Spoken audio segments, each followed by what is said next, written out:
कर लेता हूं। शिवसेना प्रवक्ता के तौर पर आप मेरे साथ हैं। क्या आपको लग रहा है जो कुछ महाराष्ट्र में हुआ, तस्वीरें यकीनन 1-2 दिन से तस्वीरें ऐसी हैं कि वो तस्वीरें खत्म होती हुई, तनाव नहीं दिख रहा है उतना, जो बेहतर एक तस्वीर है। लेकिन अगर मैं गलत नहीं हूं तो शायद अगले ही महीने बीएमसी के चुनाव या सितंबर में बीएमसी के चुनाव शुरू में हो तो उसकी एक नैरेटिव लोगों तक पहुंचा दिया गया है। दुनिया को हिंदी फिल्म इंडस्ट्री देने वाली मुंबई हिंदी और भाषा विवाद में उलझ सकती है, ये एक बड़ा आश्चर्य है जो हम लोग देख पा रहे हैं। आप भी क्या ऐसे ही ले रही है शाइना जी?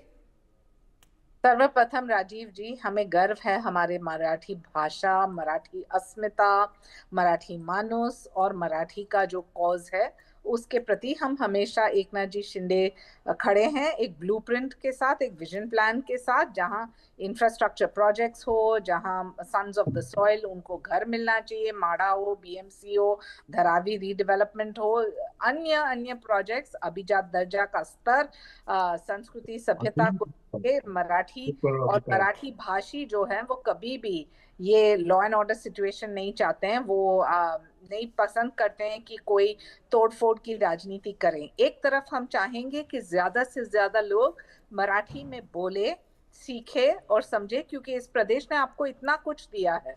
लेकिन दूसरे तरफ आप देखिए, टाइमिंग सस्पेक्ट, मोटिव सस्पेक्ट, और ये है पॉलिटिक्स ऑफ अपॉर्चुनिज्म।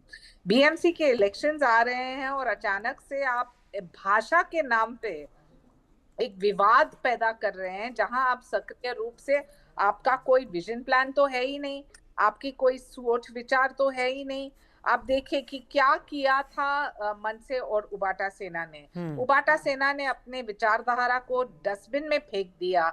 आदरणीय हिंदू हृदय सम्राट को भूल के कांग्रेस एनसीपी के साथ तुष्टीकरण की राजनीति, जहां लोकसभा के इलेक्शंस या विधानसभा में मुस्लिम और दलित वोट बैंक के प्रति वो खड़े थे। कहाँ थे तब सन्स ऑफ द सॉइल, कहाँ थे तब मराठी भाषा और मराठी अस्मिता? और भूलिएगा मत, ये वही उद्धव ठाकरे है जिन्होंने माशेलकर कमेटी रिपोर्ट में 27 जनवरी 2022 में उन्होंने कहा कि हिंदी, इंग्लिश, मराठी 3 लैंग्वेजेस होना चाहिए, और वो भी स्टैंडर्ड 1 टू स्टैंडर्ड 12। आदरणीय एकनाथ जी शिंदे ने क्या किया? नरेंद्र यादव कमेटी रिपोर्ट का लक्ष्य यही है कि सभी स्टेक होल्डर्स को साथ ले, सभी को के साथ ये निर्णय लिया जाए कि कैसे हम मराठी को नंबर 1 रखें और ऑप्शनैलिटी ऑफ हिंदी। अभी सवाल ये उठता है कि जब लोग पॉलिटिकल अपॉर्चुनिज्म को लेके सिर्फ बीएमसी के इलेक्शंस का नजर कर रहे हैं, वो एकत्र आ रहे हैं या नहीं, ये उनकी राय मत हो सकती है। लेकिन गए वो दिन जहां लोग ठाकरे और गांधी सरनेम्स के लिए वोट करते हैं तो सिर्फ सक्रिय काम के लिए। ठीक है शाइना जी, आपने अपनी बात रख दी। लेकिन मेरे साथ चित्रा बाथम इस वक्त जुड़ी हुई हैं कांग्रेस प्रवक्ता के तौर पर। चित्रा जी, एक बड़ी मुश्किल नहीं दिख रही है आपको पिछले कुछ दिनों में कांग्रेस के लिए? महायुति के विरोध में भी कांग्रेस को रहना है, और हिंसा जो हो रही है उससे कांग्रेस हमेशा बचती है कि उसका समर्थन करता हुआ कांग्रेस का चेहरा ना हो। बीएमसी चुनाव के ऐन पहले आप लोग मुश्किल में तो नहीं आ गए हैं? राज उद्धव के मिलन के बाद राज ठाकरे की पार्टी के कार्यकर्ताओं की इस मारपिटाई से? राजीव जी नमस्ते आपको और सभी पैनलिस्ट को। नमस्कार। आपने बहुत सही कहा कि आज हमारे पैनल में मैं सबसे ज्यादा महिलाओं को देख रही हूँ। हमारे पैनल में आज 4 महिलाएं हैं। तो आपका जो सवाल है कि हम प्रॉब्लम में हैं, नहीं, ऐसा बिल्कुल नहीं है।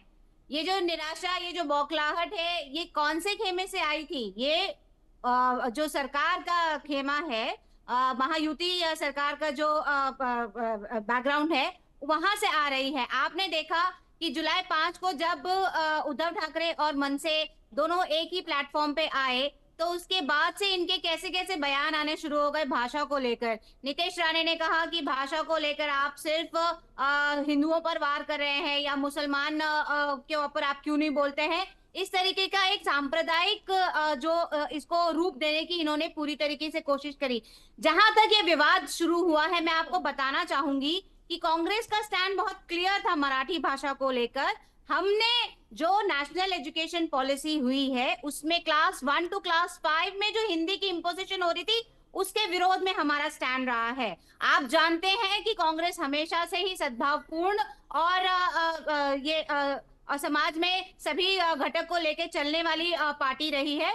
तो सीधी सी बात है कि सांप्रदायिकता से ये किसी भी तरीके के गुंडागर्दी से हमारा दूर दूर तक कोई संबंध नहीं है। लेकिन जैसा आपने बोला कि मनसे के गुंडों को ये नहीं पकड़ेंगे, ये गुंडागर्दी नहीं खत्म होने देंगे। क्यों? क्योंकि इनको कहीं ना कहीं बीएमसी के चुनाव में मराठी वोटर्स अपने पाले से खिसकते हुए दिख रहे हैं। इसीलिए ये ना तो मनसे के गुंडों को रोकेंगे और ना ही ये अपनी पार्टी के उन लोगों को रोकेंगे, जैसे भाजपा की महिला मोर्चा की अध्यक्षा चित्रा वाघ ने 12 मार्च 2025 को एयरटेल गैलरी में जो एक ऐसा ही ये हुआ था, उसमें महिला सुरक्षा को उन्होंने कगार पे रखते हुए कहा था कि वो महिला उद्यम है, वो महिला उद्दटपना उसका सामने आया है और उसके खिलाफ उन्होंने वीडियो जारी किया था। तो मैं सरकार से गुहार लगाना चाहूंगी कि महिला सुरक्षा के प्रश्नों को वो तो संभाल नहीं पा रही है, लेकिन उनकी महिला मोर्चा की अध्यक्षा को क्या उन्होंने कुछ सीख दिया या उसके ऊपर कभी एफआईआर होगी, इसके बारे में भी सरकार ने जवाबदेही तय करनी चाहिए। इसके बारे में भी सरकार ने जवाबदेही तय करनी चाहिए। मेरा मेरा सवाल थोड़ा सा आप मिस कर गई। मैं यहाँ पर ये पूछ रहा हूँ आपसे चित्रा जी कि राज और उद्धव तो साथ में हैं, उन्होंने घोषणा कर दी, अब वो भाई हैं, खैर उनकी राजनीति, उनका पारिवारिक जो मिलन है वो अलग है। लेकिन अगर इस मारपीट का असर विकास अघाड़ी के एमवीए के एक साझा कैंपेन पर बीएमसी में पड़ता है तो आपको बिना कुछ किए बैठे बैठे नुकसान नहीं होगा क्या? देखिए राजीव जी, सभी को पता है कि उद्धव ठाकरे जी और राज ठाकरे जी इन्होंने अपना भाई मिलन किया हुआ है, लेकिन महाविकास आघाड़ी का अभी तक कोई ऑफिशियल स्टेटमेंट मनसे पार्टी को लेकर नहीं आया है। तो अभी तक वो महाविकास आघाड़ी का हिस्सा नहीं है, ऐसा हम मान के चल रहे हैं। चलिए, महाविकास आघाड़ी का हिस्सा नहीं है ऐसा आप मान के चल रही हैं, बहुत बेहतर। लेकिन असर तो होगा। मैं कहाँ खड़ा हूं, मेरे आसपास का माहौल बता देगा कि सामने वाले को मुझसे किस तरीके का व्यवहार करना है। डॉक्टर सीमा मलिक, प्रवक्ता एनसीपी शरद पवार, मेरे साथ इस वक्त जुड़ी हैं। डॉक्टर साहब, मैंने देखा है कि इस पूरे मुद्दे के दौरान, हालांकि अब मैं तस्वीरों से और जानकारी से मानता हूं कि अब एक दो दिन से वो तस्वीरें नहीं आई हैं, लेकिन शरद पवार जी की एनसीपी इस मामले में बहुत शांत रही है, खामोश रही है, संतुलित रही है इन सब चीजों को लेकर।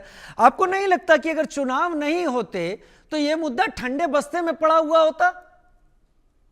हो सकता है, आप जो बात कह रहे हैं वो सही है, पर देखिए ये जो चीजें शुरू हुई हैं और इन पे कोई, फ्रैंकली मैं तो फिर से रिपीट करूंगी, शायद ये एक लॉ एंड ऑर्डर का मसला है जिसको कि शायद बिल्कुल भी सीरियसली नहीं ले रहे हैं जो हमारे सीएम हैं वहाँ के। और जिस तरह से देखिए मैम ने, जैसे कांग्रेस वाली मैम बोला उन्होंने कि ये जब से ये लोग दोनों भाई मिले हैं उसके बाद ही सडनली इन लोगों को इतनी बेचैनी हो गई। I think whether it is a BJP और या जो भी शिंदे ग्रुप है या जो भी अलायंस है इनकी, मतलब suddenly they started behaving in this manner, you know. और देखिए ये ऐसा नहीं है कि इनके जो लोग हैं, ये लोग भी प्रदर्शन करने गए थे एमएनएस के साथ। मैं ये बात कभी भूल नहीं सकती कि जो शिंदे ग्रुप के भी एक मंत्री थे वो भी गए थे वहां पर। वो अलग बात है कि उनको लोगों ने भगा दिया। और देखिए जहां तक लॉ एंड ऑर्डर की बात है, इनके जो लोग हैं आप देखिए इनके ऊपर कोई एक्शन होता है कभी? आप देखिए किस तरह से एक एमएलए जो है वो जाके मारते हैं कैंटीन में, एंड वो उसी भाषा विवाद को उठा लेते हैं वहां पर कि this is between South Indian and महाराष्ट्रियों का ये चीज है। एंड कितने देखिए आप मंत्री हैं अभी, किस तरह से इनके मंत्री जो हैं मतलब चर्चाओं में आए हैं। जैसे कि इनके कृषि मंत्री हैं जो कि रमी खेल रहे थे, जबकि यहाँ पे 700 मेरे ख्याल से 765 फार्मर्स ने अभी आत्महत्या कर लिया, he was not bothered. And देखिए संजय शेषाद जी हैं जिनके पास वो बैग पकड़ा गया, और एक और मंत्री इनके भी, मतलब चाहे इनके वो शिक्षा मंत्री हों जो किसी घोटाले में पकड़े गए हैं, और एक योगेश कदम जी हैं जो रेत घोटाले में पकड़े गए हैं उनके, और वो बोलते हैं कि वो बार डांस चलाती हैं उनकी मदर। इस तरह के आरोप हैं इनके मंत्रियों पर, तो ये कोई भी एक्शन नहीं लेते, बिकॉज हर समय ये कहते हैं वी कंडम दिस, है ना, पर आप एक्शन क्यों नहीं लेते किसी के ऊपर? अगर इस तरह की न्याय व्यवस्था है, लोगों को मारा जा रहा है जो भी है, तो आपको तो कुछ एक्शन लेना चाहिए ना। हम तो ये एक्सपेक्ट करते हैं कि भी हमारा सीएम जो है इतना स्ट्रांग होना चाहिए। क्या आपको लगता है इस पर वोट पड़ने की तैयारी की जा रही है? क्या करने की? इस मुद्दे को सेंटर में लाकर एक नैरेटिव सेट करके इसी पर वोट पड़े, और ऐसी मुझे तो कोशिश हो लगता रही है। है this is a manufactured issue जो खुद इनके आप से बनाया गया है और उसको फैलाया जा रहा है पूरी कंट्री में, जहां पर कि कोई इसका वो नहीं है। जिस तरह के बयान इनके नेताओं के आए हैं वो भी हमने सुने। तो देखिए हम लोग साइलेंट हैं भी, क्योंकि हम नहीं चाहते कि विवाद बढ़े। कभी भी हमारे मन में ये इच्छा नहीं है कि विवाद बढ़े। हम सब महाराष्ट्र का सम्मान करते हैं और बड़े प्यार से हम लोग सब मतलब रहते हुए आए हैं यहाँ पर। और जहाँ तक देखिए ना, आप 1920 की मतलब एजुकेशन पॉलिसी की आप बात करते हैं, ठीक है, उन्होंने जिसने भी सपोर्ट किया उनको, पर मेरे ख्याल से कोई जीआर वो लोग नहीं लाए उस समय, है ना। जीआर तो अभी आया है। जीआर सडनली एक जीआर आता है कि आप फिफ्थ मतलब फर्स्ट से आप शुरू कर दीजिए।